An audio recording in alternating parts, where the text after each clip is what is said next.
Hi everyone, this is Marisa, founder of Joba Network. We're back with Joba Talks, and today we have an amazing guest, Arthur Hayes.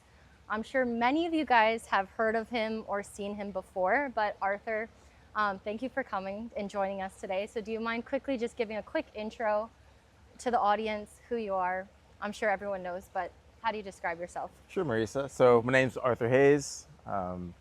I am from the U.S. originally. I graduated from university in 2008 and moved out to Hong Kong, and I've lived in Greater China for practically half my life now.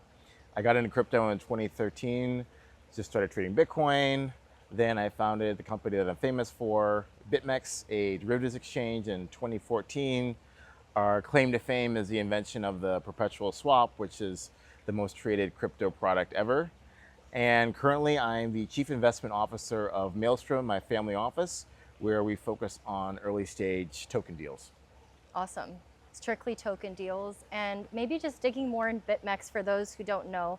BitMEX was like one of the most profitable, earliest Bitcoin, obviously perps exchange, right, out of Hong Kong.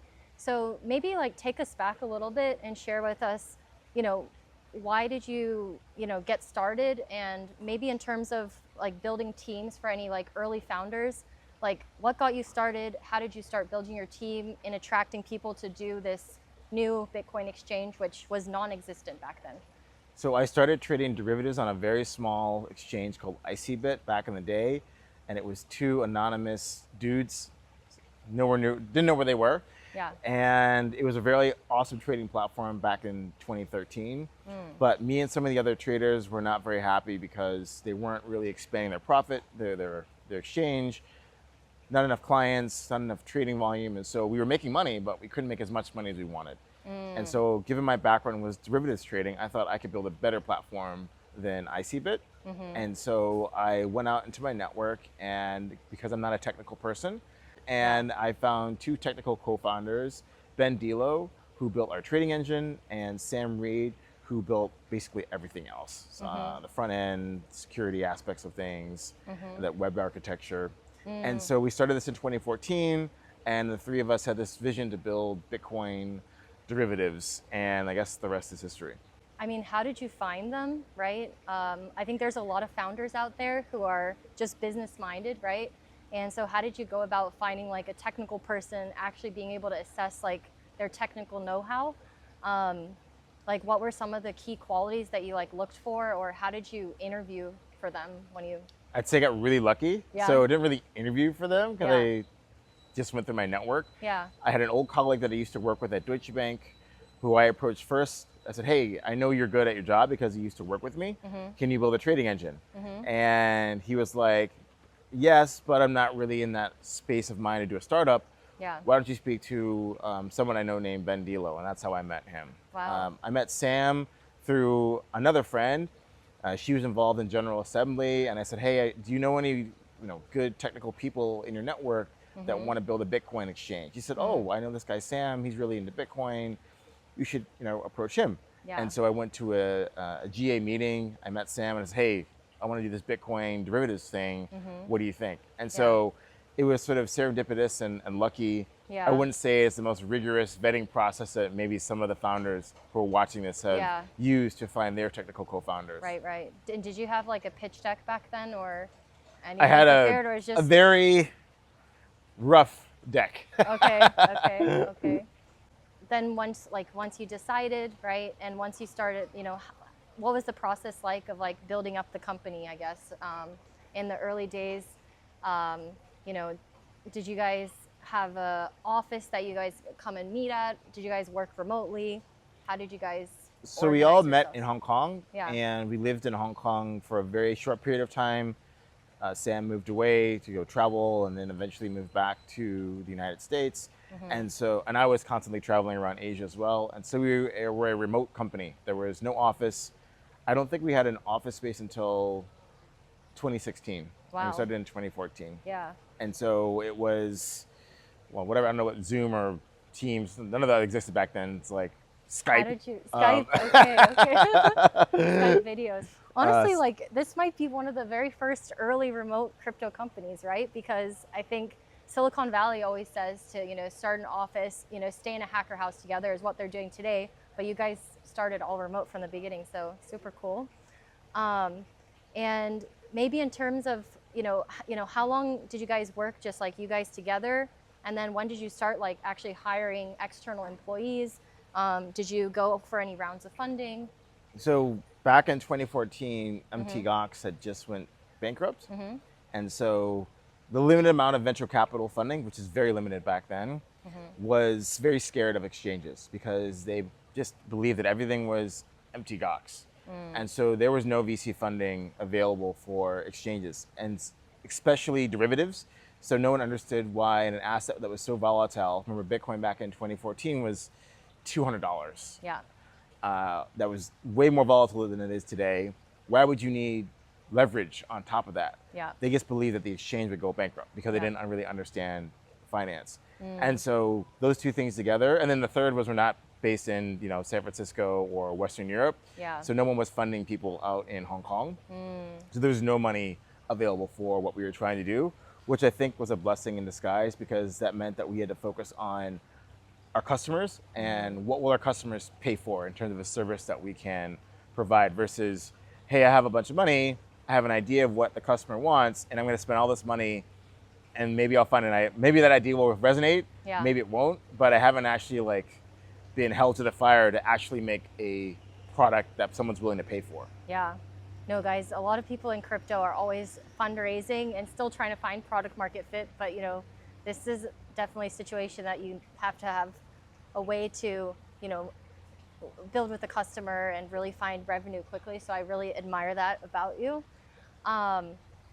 Maybe you talked a little bit about the funding environment, and obviously now you're on the funder side, right?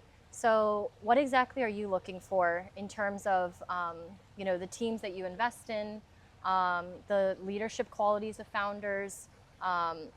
For anyone who's also trying to join the crypto space, what do you think are the most important things for them to look for in terms of the leadership qualities or people that they work for? So obviously it's a bit different, Environment. 15 years into crypto than it was 2014, but the teams that we tend to back have some sort of crypto experience. So on the business side, someone may have been a trader and doing arbitrage or trading their own money. On the tech side, people have been involved in senior positions on different projects, and so they have ideas and they come together to do something new. And so we're fortunate that we can sort of look for teams that have had relevant crypto experience to what they're trying to build. Yeah. And maybe if not crypto, then experience in Web 2, right? So we're lucky in that respect now versus back in the day. Is there a certain amount of time that you're looking for or relevant experience? Like some people say, they only want to back people with the relevant experience. Or are you guys looking for people that just have more broader experience? Is there any personality traits? No, I don't think we're that specific on things. Yeah. Have you been in crypto? Do you understand what's going on? Or are you just somebody who saw a Bloomberg story that someone's making a bunch of money, therefore you will do this, Me Too vertical? We don't want to do any of that. We want people who actually understand what this ecosystem is about and have pain points that they're trying to solve based on their own personal and professional experience. Makes sense. And okay, maybe just to wrap things up a little bit, because a lot of our the viewers maybe are job seekers on Joba trying to find new opportunities in the space. So what would you say are some tips of in terms of finding the right founders to work for, right companies? Any tips that you would suggest for someone to stand out? Honesty. At the end of the day. We want to be able to trust people. There's lots of times money involved in the code that you're sending out to production.